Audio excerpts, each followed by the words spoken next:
Hello मेरे प्यारे दोस्तों, कैसे हो आप सभी लोग। बहुत बहुत स्वागत है आप सभी का आज की इस नई स्टडी वीडियो में। दोस्तों आज की इस वीडियो में आप ही लोगों के डिमांड पर क्लास 10th फिजिक्स के चैप्टर नंबर 2 मानव नेत्र तथा रंग बिरंगा संसार जो हमारा चैप्टर है, इसके 3 मोस्ट इंपॉर्टेंट क्वेश्चन बताएंगे जो हर साल ही आपके बोर्ड एग्जाम में पूछा जाता है। और इस चैप्टर से केवल इन 3 ही क्वेश्चन को आपको तैयार करके बोर्ड एग्जाम में चले जाना है। इस चैप्टर से इससे बाहर एक भी क्वेश्चन नहीं आएंगे, ये 100% गारंटी देकर बोल रहा हूँ। चलिए यहाँ पर सबसे पहला देखिए कौन सा क्वेश्चन इसमें का पढ़ेंगे। सबसे पहला हम पढ़ेंगे कौन सा क्वेश्चन, यहाँ पर पढ़ेंगे निकट दृष्टि दोष। कौन सा? निकट दृष्टि दोष, ठीक है ना। निकट दृष्टि दोष और यहाँ पर दूर दृष्टि दोष, इसी में का दूर दृष्टि दोष, ये टॉपिक हम पढ़ेंगे। देखिए दूर दृष्टि दोष। उसके बाद एक हमारा और टॉपिक आएगा, वो है जरा दृष्टि दोष। क्या है? जरा दृष्टि दोष। जरा दृष्टि दोष नहीं बल्कि जरा दूर दृष्टि दोष होता है, ठीक है ना। दूर दृष्टि दोष ये टॉपिक हो गया। और उसके बाद मेरे भाई एक और टॉपिक पढ़ेंगे जो कि है प्रिज्म से वर्ण विक्षेपण। ये भी क्वेश्चन आपके हर साल बोर्ड एग्जाम में पूछा जाता है 4 नंबर में। प्रिज्म से वर्ण विक्षेपण,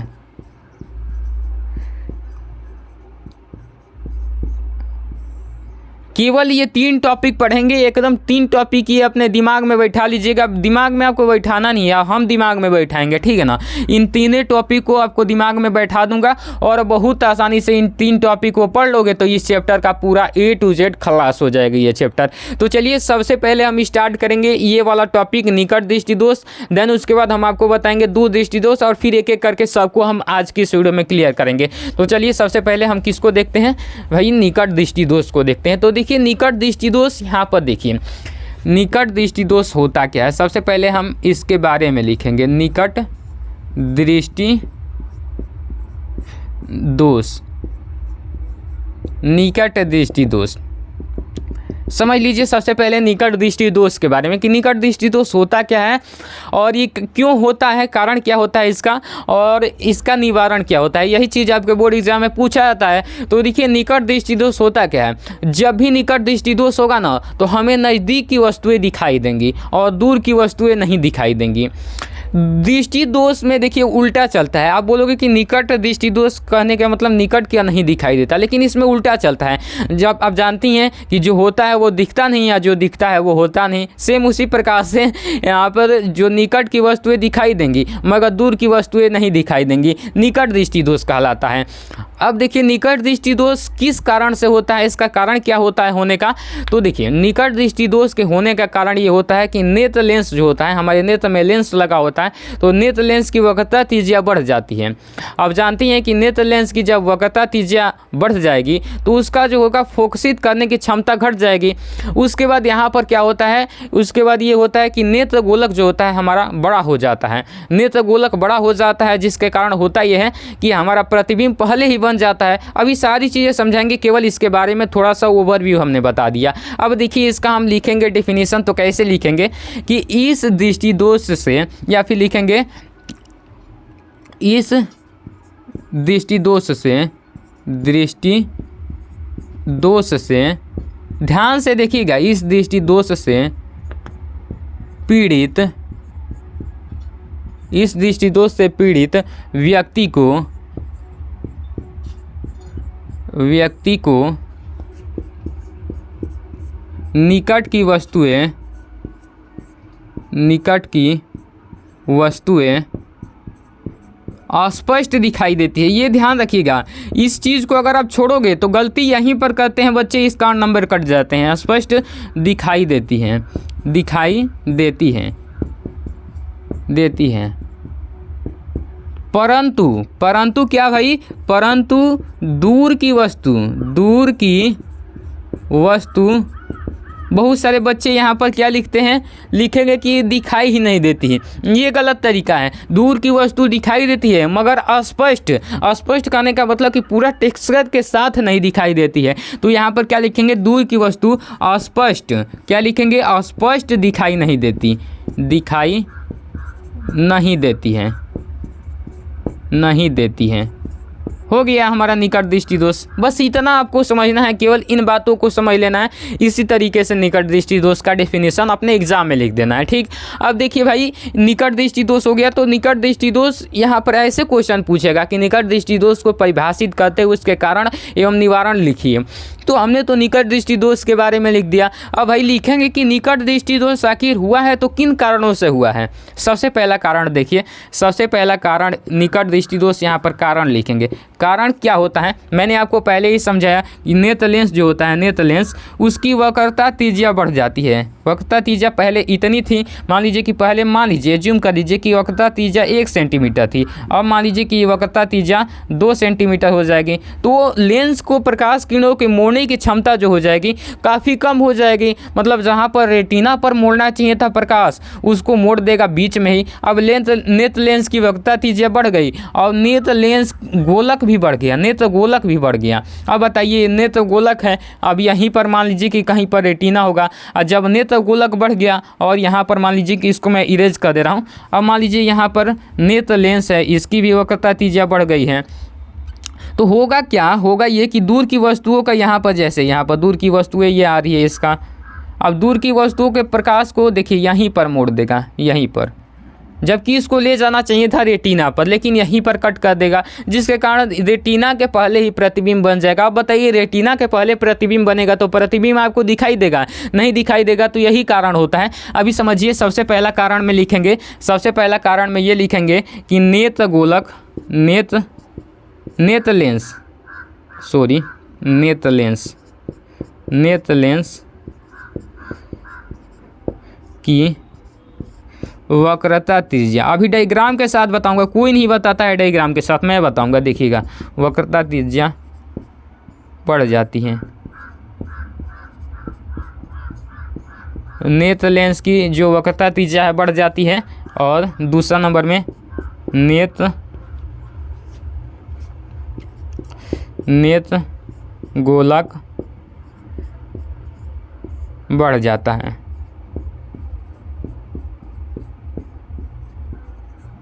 नेत्र गोलक बढ़ जाता है, इसी कारण ये हमारा निकट दृष्टि दोष होता है। अब उसके बाद इसका निवारण क्या होगा भाई, निवारण के लिए क्या करना पड़ेगा, ध्यान से देखिएगा। अब निकट दृष्टि दोष हो गया है तो भाई इसको निवारण करना पड़ेगा ना, तो बहुत सारे लड़के, मतलब बहुत सारे लोग क्या कर पाएंगे, दूर की वस्तुएं नहीं देख पाएंगे, निकट की ही देख पाएंगे, तो भाई उसका कुछ निवारण निकालना पड़ेगा। तो डॉक्टरों ने, वैज्ञानिकों ने इसका निवारण निकाला, अवतल लेंस। कौन सा लेंस, अवतल लेंस, कि जब किसी को निकट दृष्टि दोष हो गया, चुपचाप अवतल लेंस लगा लीजिए, आपको यहाँ पर इसका निवारण हो जाएगा। तो अवतल लेंस, यहाँ पर वैज्ञानिकों ने इसका निवारण निकाला। बहुत सारे लड़के अवतल दर्पण लिख देते हैं, दर्पण से आर पार नहीं दिखाई देता है, लेंस से दिखाई देता है, इसी कारण लेंस लगाना पड़ेगा। अब याद रखने की ट्रिक ये है कि यहाँ पर निकट आ गया है, तो निकट आ गया है, तो यहाँ पर 3 अक्षर है तो इसमें 4 अक्षर होंगे, 1 2 3 4, ये याद करने की ट्रिक है। मतलब बहुत सारे लड़के क्या करते हैं, दूर दृष्टि में अवतल लेंस लिख देते हैं, लेकिन नहीं, निकट में 3 अक्षर है तो इसका 1 अक्षर अधिक होगा अवतल, यानी कि अवतल लेंस इसका मतलब कि निवारण में याद रखिएगा ट्रिक से। उसके बाद देखिए, यहाँ पर अवतल लेंस हमने लगा दिया निवारण के लिए। अब यहाँ पर अगर आप एग्जाम में छोड़ दोगे, और बहुत सारे टीचर यहीं पर छोड़ देते हैं, एक चीज़ नहीं बताते हैं, जो कि क्या है, अब यहीं पर छोड़ दोगे तो आपके बहुत ही कम नंबर दिए जाएंगे। और क्या ऐसी चीज़ है जिसको यहाँ पर मैं तो बता नहीं सकता, क्योंकि नीचे स्पेस नहीं है, तो मैं यहाँ पर आपको बताने की कोशिश करता हूँ, यहाँ पर आप समझ लीजिएगा। उस चीज़ को छोड़ दोगे तो आपके मतलब कि आधे नंबर ही दिए जाएंगे। सबसे पहले आपको डायग्राम बना देना है, देख लीजिए, मैं आपको दिखाई दे रहा हूँ ना, हाँ, सबसे पहले इस प्रकार से नीचे ही बनाना है, साइड में नहीं बनाना है, नीचे बनाना है, स्पेस नहीं है तो मैं बता दे रहा हूँ। सबसे पहले कुछ इस प्रकार से आँख आपको बना देना है, ठीक ना, आँख, और यहाँ पर कहीं पर रेटिना बना देना है, सॉरी गोल थोड़ा इसको बनाएं, हाँ, यहाँ पर रेटिना बना देंगे और यहाँ पर लेंस बना देंगे, अच्छे से आप बनाइएगा। अब यहाँ पर क्या करेंगे, ये निकट की वस्तु है तो इसको हम स्पष्ट दिखवा देंगे नेत्र में, ठीक है ना, डायग्राम में दिखवा दिया जाता है, ठीक।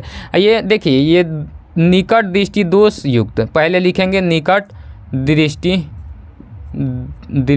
दोष युक्त नेत्र, ये चीज़ लिख देंगे, ठीक। उसके बाद इस डायग्राम को बनाएंगे। उसके बाद सारी चीज़ें इस तरीके से समझ कर लिखना, क्योंकि रट कर लिखोगे तो आपके अच्छे मार्क्स नहीं आएंगे। आप देखिए, यहाँ पर अनंत से ले जाएंगे वस्तु का प्रकाश हम कहाँ से ले जाएंगे, अनंत से ले जाएंगे। ये डॉट डॉट कर दिया मैंने तो इसका मतलब होगा अनंत, तो अनंत से ले जाएंगे तो यहीं पर कहीं पर प्रतिबिंब पहले ही बन जाएगा। अब बताइए यहीं पर बन जाएगा और ये कुछ इस प्रकार से यहीं पर प्रतिबिंब बन जाएगा। यहाँ पर इसमें निकट दृष्टि दोष दर्शा दिया गया। अब निवारण में यहाँ पर अच्छे से बनाएंगे, निवारण लिखकर, निवारण इस तरीके से लिखकर हम डायग्राम बनाएंगे। कैसे बनाएंगे, अच्छे से पहले नेत्र गोलक बना लेंगे, उसके बाद इसका लेंस बना लेंगे, उसके बाद यहाँ पर सबसे पहले क्या करेंगे, अवतल हम लेंस बनाएंगे, ठीक है ना, अवतल लेंस बना लेंगे इस प्रकार से। अब यहाँ पर निकट की वस्तुओं को यहाँ पर देखिए, अवतल लेंस प्रकाश को क्या कहता है, फैलाता है, तो इस प्रकार से डॉट डॉट डॉट डॉट कर देंगे और यहाँ पर थोड़ा सा फैलाते हुए दिखाएंगे, दिखाकर अब यहाँ पर मान लीजिए कि कहीं पर रेटिना है तो यहाँ पर जाकर ये मिल जाएगी किरणें। उसके बाद ये मिल गई, उसके बाद अब देखिए अनंत से आएगी प्रकाश किरण, तो अनंत से भी जब आएगी, अनंत से आएगी प्रकाश किरण तो ध्यान दीजिएगा, अनंत से आएगी तो यहाँ पर अगर इसको यहीं से फैला दिया जाए तो ये फैलते फैलते यहाँ पर बन जाएगा ना, तो यहाँ से फैलाएगा ये, यहाँ पर फिर ये फैलाया तो यहाँ पर आ गई। अब ये मोड़ेगा तो सीधा इसी के ऊपर से जाकर प्रकाश किरणें यहीं पर मिल जाएगी, यहीं पर, ठीक है ना, इसके ऊपर से ओवरलैप करते हुए। तो ये निवारण हो गया अवतल लेंस, हमने इसका नाम दे देंगे अवतल, अवतल लेंस। इस प्रकार से निवारण हो गया। इसको आप चाहें तो स्क्रीनशॉट कर लीजिए अच्छे से, और उसके बाद मैं अगला टॉपिक बताता हूँ आपको। आई होप स्क्रीनशॉट आपने कर लिया होगा। अब देखिए अगला टॉपिक यहाँ पर। अब मेरे भाई देखेंगे दूर दृष्टि दोष, तो ध्यान दीजिएगा, दूर दृष्टि दोष, दूर दृष्टि दोष, इसको देखेंगे तो दूर दृष्टि दोष आराम से समझिएगा। दूर दृष्टि दोष में होगा क्या कि हमें दूर की वस्तुएं स्पष्ट दिखाई देंगी और जबकि नज़दीक की वस्तुएं स्पष्ट दिखाई नहीं देंगी, उसी को हम क्या बोलेंगे, दूर दृष्टि दोष बोलेंगे। अब दूर दृष्टि दोष देखिए बहुत सारे लोगों को हो जाता है, कभी कभी मतलब कम उम्र वालों को भी हो जाता है। ये भी निकट दृष्टि दोष भी, दूर दृष्टि दोष भी अक्सर देखा गया है कि 40 प्लस जो होते हैं, 40-45, इनको ज़्यादातर होता है। तो दूर दृष्टि दोष में हम लिखेंगे इस दोष से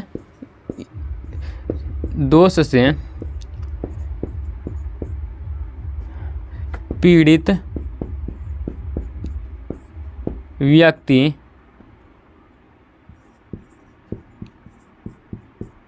को दूर की यहाँ पर वस्तु, दूर की वस्तु अस्पष्ट दिखाई देती है। क्या दिखाई देती है, अस्पष्ट दिखाई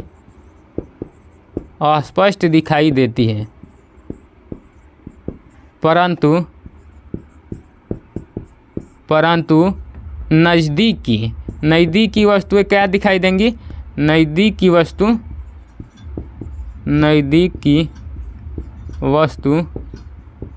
अस्पष्ट दिखाई नहीं देंगी, अस्पष्ट दिखाई नहीं देती है।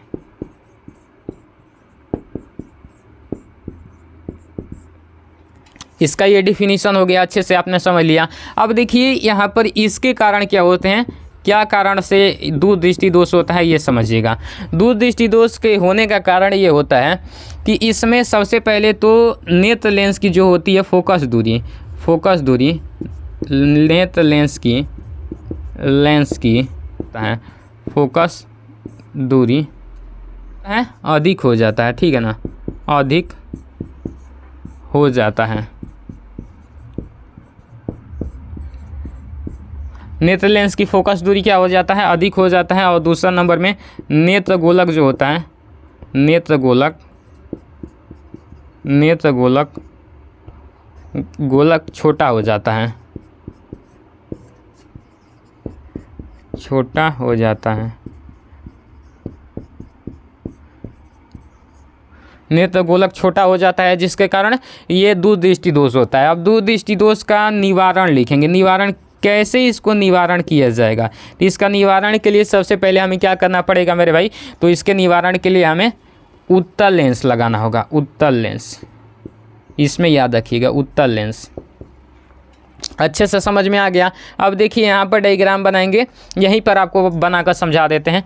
दूर दृष्टि दोष युक्त नेत्र, दूर दृष्टि दोष युक्त नेत्र। सबसे पहले दोष जिसमें हुआ है नेत्र में उसका डायग्राम बनाएंगे, अच्छे से समझिएगा। देखिए यहाँ पर सबसे पहले हम बनाएंगे नेत्र गोलक।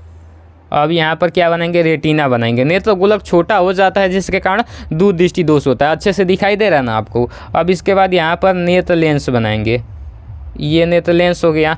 अब यहाँ पर क्या करेंगे, दूर दृष्टि दोष में क्या हो जाएगा, दूर की वस्तुएं स्पष्ट यहाँ पर प्रतिबिंब बना देंगे दूर की वस्तुओं का। मान लीजिए यहाँ पर नहीं, यहाँ पर रेटिना हो कहीं पर, ठीक है ना।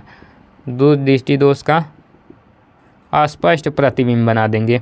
अब निकट का स्पष्ट प्रतिबिंब नहीं बनेगा, निकट की वस्तुओं का क्या होगा, मान लीजिए यहाँ पर कोई वस्तु है ना, तो निकट की वस्तुओं का होगा ये कि यहाँ से यहाँ तक जाएगी ना, और यहाँ से यहाँ तक, तो निकट की वस्तुओं का प्रतिबिंब जो हो जाएगा बाहर बन जाएगा, यहाँ कहीं पर बनेगा। अब बताइए रेटिना पर बनना चाहिए प्रतिबिंब, तब ना दिखाई देगा। रेटिना के बाहर बनेगा तो कहाँ से प्रतिबिंब दिखाई देगा, यहाँ पर बनेगा प्रतिबिंब। तो इसको हम निवारण कैसे करेंगे, तो निवारण में लिखेंगे निवारण युक्त निवारण लेंस नेत्र, इस प्रकार से। अब देखिए यहाँ पर सबसे पहले हम क्या बनाएंगे, नेत्र गोलक बनाएंगे। अब यहाँ पर मान लीजिए कि कहीं पर रेटिना है, इसको अच्छे से बनाते हैं थोड़ा गोला, ठीक है। यहाँ पर कहीं पर रेटिना है, ठीक। अब यहाँ पर इसका नेत्र लेंस बनाएंगे, नेत्र लेंस अच्छे से बना देंगे। अब देखिए यहाँ पर सबसे पहले तो यहाँ पर दूर की वस्तुएं स्पष्ट दिखाई दे रही थी, तो दूर की स्पष्ट दिखाई देगी। अब नज़दीक की स्पष्ट दिखाने के लिए सबसे पहले हमें करना क्या होगा, अवतल लेंस उत्तल लेंस लगाना है। उत्तल लेंस यहाँ पर हम लगा देंगे। उत्तल लेंस कुछ इस प्रकार से बनता है, ध्यान से देखिएगा। उत्तल लेंस हम बना देंगे, उत्तल लेंस हमारा बन गया। अब उत्तल लेंस बन गया तो देखिए दूर की वस्तुओं का यहाँ पर थोड़ा सा कन्वर्ज करेगा, फिर भी कन्वर्ज करेगा, तो यहाँ से होते होते यहाँ पर जाकर बन जाएगी। फिर यहाँ से थोड़ा सा उत्तल लेंस क्या करता है, प्रकाश किरणों को मोड़ता है, तो यहाँ से मोड़ेगा, फिर यहाँ से भी मुड़कर जाकर इसका प्रतिबिंब रेटिना पर बन जाएगा। अब निकट की वस्तुओं का देखिए यहाँ से जाएगी, निकट की वस्तुओं का लाइट यहाँ से जाएगी, फिर यहाँ आएगी, फिर इसको कन्वर्ज करेगा ये, तो यहाँ पर कन्वर्ज कर दिया, सॉरी कुछ ज़्यादा ही हमने मोड़ दिया। अब यहाँ पर ये इसके पाथ में जाकर मिल जाएगी, ओवरलैप करते हुए यहाँ पर जाकर मिल जाएगी, यानी कि निकट की वस्तु का भी प्रतिबिंब रेटिना पर बन गया। इसको थोड़ा अच्छे से आप बनाइएगा, टेढ़ा मेढ़ा नहीं, खींचकर अच्छे से कॉपी पर बनाइएगा। यहाँ पर मार्कर से थोड़ा टेढ़ा हो जाता है, तो इस प्रकार से अब इसका नाम दे देंगे उत्तल लेंस। ध्यान से देखिएगा, बस इतना सा ही करना है, हमारा ये पूरा का पूरा अच्छे से क्लियर हो गया ना आपको भी क्लियर। स्क्रीनशॉट कर लीजिए, मैं एक बार हट जाता हूँ।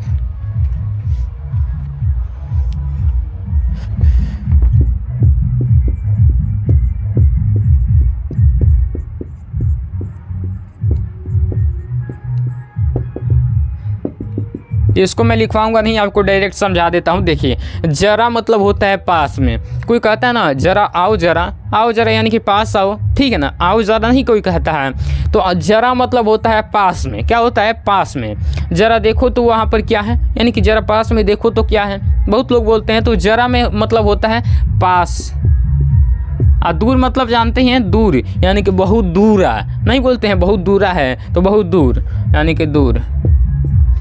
इसमें होगा क्या है कि जरा में भी दृष्टि दोष हो गया और दूर में भी दृष्टि दोष हो गया, यानी कि आपको पास की भी वस्तुएं नहीं दिखाई देंगी और दूर की भी वस्तुएं नहीं दिखाई देंगी। अब भाई पास की वस्तुएं और दूर, ये समझ में आएगा ना कि पास की भी वस्तु नहीं दिखाई देगी, दूर की वस्तु भी नहीं दिखाई देंगी, तो आदमी देखेगा कैसे। ओ भाई, ये आपके दिमाग में चल रहा है ना। तो इसके देखने के लिए भी वैज्ञानिकों ने शोध किया, वैज्ञानिकों ने बनाया कुछ तरीके, मैं आपको बताऊंगा। वैसे सबसे पहले आप समझ लीजिए कि जो जरा दृष्टि दोष होता है ये किनको होता है, तो जरा दृष्टि दोष जो होता है बूढ़े पुराने जो लोग होते हैं, जैसे आपके बाबा दादा होंगे तो उनको हो गया। बाबा को आपको देखेंगे ना तो जरा दृष्टि दोष उनको हो गया होगा, मतलब कि जो 60 प्लस हो जाता है उसको लगभग हो ही जाता है। अब इसमें होगा क्या कि उनको ना तो नज़दीक की वस्तुएं स्पष्ट दिखाई देंगी और ना दूर की वस्तुएं स्पष्ट दिखाई देंगी।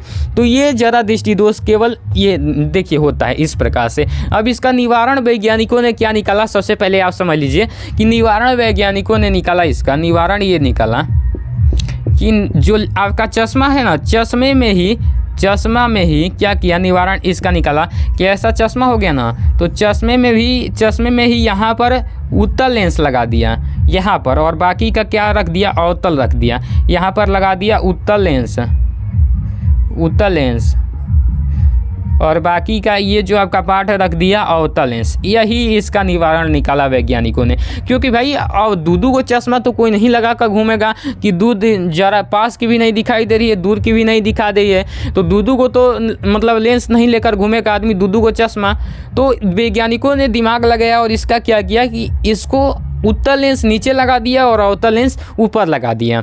अब आप देखे होंगे आपके बाबा दादा क्या करते होंगे, जब भी कोई दूर की वस्तु दिखाई देनी मतलब देखनी होती है वैसे आँखियाँ कर लेते हैं, ऐसे सीधे कर लेते हैं, तो उनको दूर की वस्तु दिखाई देती है, हाँ बबुआ आ रहा है ऐसे दिखाई देती है ना। और जब भी नज़दीक की वस्तु देखनी होती है ऐसे नीचे कर लेते हैं आँखियाँ, ऐसे पढ़ते हैं नज़दीक की वस्तु देखने के लिए। अभी 1 मिनट चश्मे में आपको दिखाता हूँ।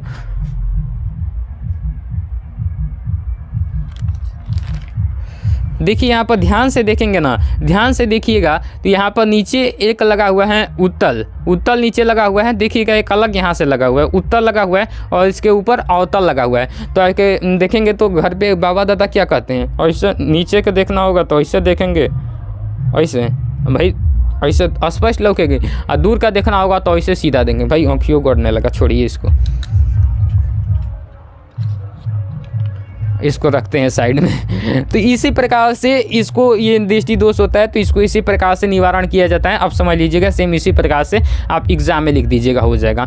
इसमें होता क्या है, कारण ये होता है कि जो पक्षमाभी पेशियाँ होती है ना, वो समय के अनुसार होता क्या है मेरे भाई कि कोई भी चीज़ होती है तो समय के अनुसार उसमें थोड़ा धीमा आ जाता है। तो पक्षमाभी पेशियाँ जो होती हैं हमारे लेंस को कभी चपटा करती है, कभी फैलाती है। यानी कि नज़दीक की वस्तु देखनी होगी ना तो उसको चपटा करेगी और दूर की वस्तु देखनी होगी तो फैलाएगी। तो पक्षमाभी पेशियाँ मतलब जो मांसपेशियाँ होती है वो स्थिर हो जाती है, ढीली पड़ जाती है, जिसके कारण ये नेत्र लेंस ये दोष हो जाता है। पक्षमाभी पेशियाँ सही से वर्क नहीं कर पाती, इसी कारण होता है। तो ये आपको क्लियर हो गया। अब चलिए मेरे भाई अगला टॉपिक देखते हैं। यही कारण होता है। और मान लीजिए कि किसी का एज ज़्यादा हो गया, भाई हर चीज़ परफेक्टली तो नहीं काम कर पाएगी, सारे सेल्स थोड़ा कमज़ोर हो जाते हैं, जिसके कारण ये दोष हो जाता है। अब याद रखिए यहाँ पर अगला टॉपिक हमको क्या पढ़ना था, क्या पढ़ना था मेरे भाई, वर्ण विक्षेपण।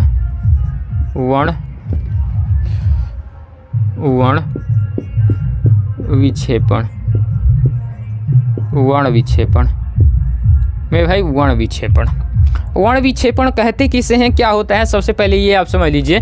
तो वर्ण विक्षेपण का मतलब होता है कि जब भी श्वेत प्रकाश किरण को किसी प्रिज्म से गुजारेंगे, प्रिज्म कुछ इस प्रकार का 3D में होता है, इसी प्रकार का। तो जब भी किसी श्वेत प्रकाश किरण को प्रिज्म से गुजारेंगे, मान लीजिए कि ये श्वेत प्रकाश किरण है, इसको प्रिज्म से गुजारेंगे तो ये 7 रंगों में विभक्त हो जाती है, 7 रंगों में विभक्त हो जाती है। इसी घटना को हम क्या बोलते हैं, वर्ण विक्षेपण बोलते हैं। क्या बोलते हैं मेरे भाई, वर्ण विक्षेपण बोलते हैं। देखिए यहाँ पर कौन थे, वैज्ञानिक थे न्यूटन। और न्यूटन ने ही दिमाग लगाया, एक प्लास्टिक होता है उसमें पानी भर दिए और यहाँ पर कहीं पर कुछ शोध कर रहे थे, तभी उन्होंने देखा कि जो प्लास्टिक में पानी रखे थे उसमें से प्रकाश किरण, कहीं पर एक छोटा सा छिद्र था उनके दीवार में और वहीं से प्रकाश किरणें आ रही थी।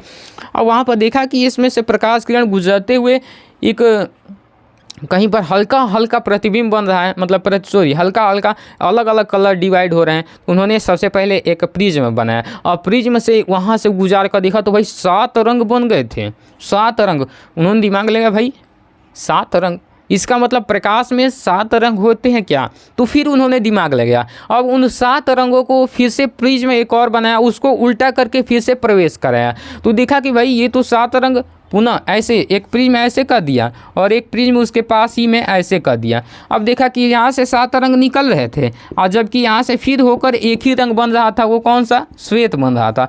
तब उन्होंने कहा कि भाई गड़बड़ है दया, कुछ गड़बड़ है। तो उन्होंने कहा कि अब समझ में आया कि प्रिज्म जो होता है प्रकाश में 7 रंग होते हैं, 7 रंग, और इन्हीं 7 रंगों को जैसे यहाँ पर प्रिज्म से गुजारा जाता है ना, तो ये 7 रंगों में विभक्त हो जाता है और इसी घटना को हम क्या बोलते हैं, वर्ण विक्षेपण बोलते हैं। इसी घटना को हम क्या बोलते हैं मेरे भाई, वर्ण विक्षेपण बोलते हैं। अब इसमें भी घटना है, अब क्या घटना है कि भाई कौन कमज़ोर है, कौन सबसे बलशाली है, मतलब कि जो सबसे अधिक मुड़ गया वो कमज़ोर हो गया और जो सबसे कम मुड़ा वो बलशाली हो गया। तो यहाँ पर समझिएगा ये एक पैटर्न चलता है VIVGYOR,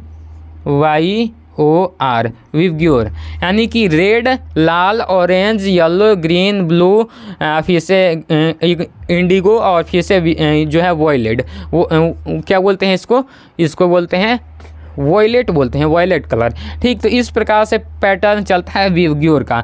बैगनी रंग का सबसे अधिक विक्षेपण होता है, बैगनी, इसको हम क्या बोलते हैं, बैगनी, और इसको क्या बोलते हैं, लाल बोलते हैं। और ये जो है आपका ऑरेंज यानी कि नारंगी, और ये येलो, ये ग्रीन, ये यहाँ पर ब्लू, और ये इंडिगो है यानी कि जामुनी कलर है। इस प्रकार से आप लिख लीजिएगा। अब इसका सबसे अधिक विचलन होता है और इसका सबसे कम विचलन होता है। अब भाई जिस रंग का सबसे अधिक विचलन होगा वो रंग दूर तक नहीं देखा जाएगा, दूर तक मतलब कि बहुत दूर पर वो रंग है और यहाँ से आप देखना चाह रहे हो उसको ऐसे लाइट ऑन करके, तो वो नहीं दिख पाएगा। क्यों नहीं दिख पाएगा, क्योंकि काफ़ी विचलन है, रास्ते में ही ख़त्म हो जाएगा। तो इसीलिए देखे होंगे कि लाल रंग जो होता है ना, इसी को टावर वगैरह या फिर जो ट्रेन वगैरह चलती हैं वहाँ पर लाल रंग, लाल झंडी भी दिखाते हो तो दूर तक दिखाई देता है। कारण यही होता है क्योंकि लाल रंग का जो होता है कम विचलित होता है अपने रास्ते से। आप देखते हैं कि जो होता है टावर के ऊपर यही लाल रंग लगाया जाता है। एरोप्लेन को दूर से भी जो पायलट चला रहा है उसको दिखाई दे कि हाँ